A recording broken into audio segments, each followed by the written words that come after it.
po yan, mga biscuit po, yung mga magic chips. So, bawal junk food, ano pa? Mga candy. Alak, bawal. Bawal po. Yossi, syempre bawal. Di ba nga major source of income? OFW din po yung husband ko. So, pero ikaw din ang nagpapatay dyan. Ay, opo, hands-on po ako. Wow. Yung hands-on, importante. Sa school ba, meron bang nangungutang? Ay, wala. Ah, wala. Pero kahit yung mga candy, wala kayong patagulang sa mga Pinoy. Ay, wala po. Malakas na rin candy. Ayos na patuloy yung mga estudyante. Very good. Hindi ako pag-aaralin yung anak ko. Sine-check pa lang sa school yung mga tinitinda. Ay, opo. Tsaka, ano po kami, may medical po kami. Ay, gano'n. Opo, bawal po kami hindi naka-medical. Kasi more on food po kami, tsaka mga estudyante po kasi. Magpa-check up ka muna na kay Doktora. Baka mamaya. Siyempre si Kim libre na. Yung alam niyo. Doon na po nag-aaral yung tatlo ko pong anak. So, Anli Merienda. Sarap. Ang daming kaibigan ng anak mo. Favorite yan. Libre. Nakakadalawa na si Gina. Wala pang bawas. Kakamali.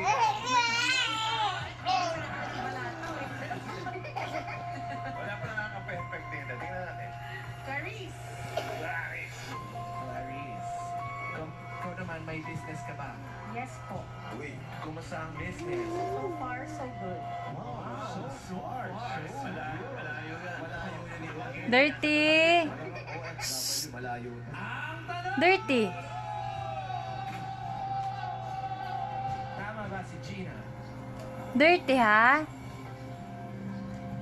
Ayan na! Gina! Ang negosyo mo ay... Bye-bye.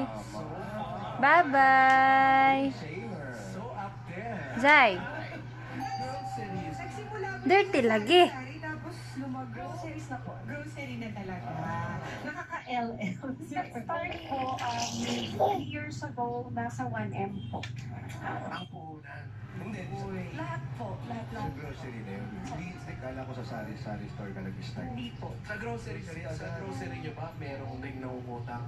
Marami. Okay. Grocery? Ba't Saan yung grocery? Ano pangalan? Ano mga pangalan ng soup? RNC Trading po. Ano yung RNC? Main po ng husband ko, tsaka main ko po, Ron and Clarice, RC. RNC. trading? So, bawa, may sira kami electric pa. Trade ko rin para makakuha. Trading ka yun. Gusto ko utang din sa grocery. Yes po. Anong pinakamagpapalagay nyo sa grocery? Yung pong personal needs, okay, toothpaste, sabon, shampoo. Dirty na, Zairil. Ice cream, may mga bigas. Ano nangyari, Clarice, doon sa mga hindi nabibili? Pwede ba kumalik? Kung sa supplier binili, nakabalik po siya. Pero pagka po sa mga, like po sa Pure Gold, stars, kung saan po, hindi po siya nababalik.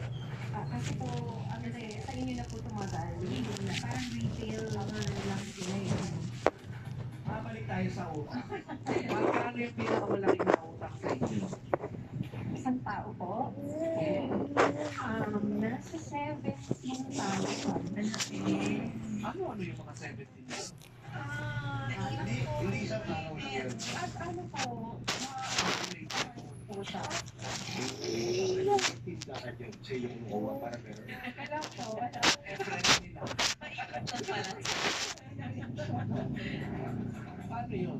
Paano nabayadan? Tawad, hindi po. Nagbabayad naman po. Bye-bye. Bye-bye. May 1 month lang po. Like po yung, kasi Kapoy na? namin, O, dali na. yung tindahan ko. And then yung pong mga barangay na empleyado, pinapayagan ko po sila umutang sa Ay, yun. tindahan. And then every, ano po nila, salary po nila.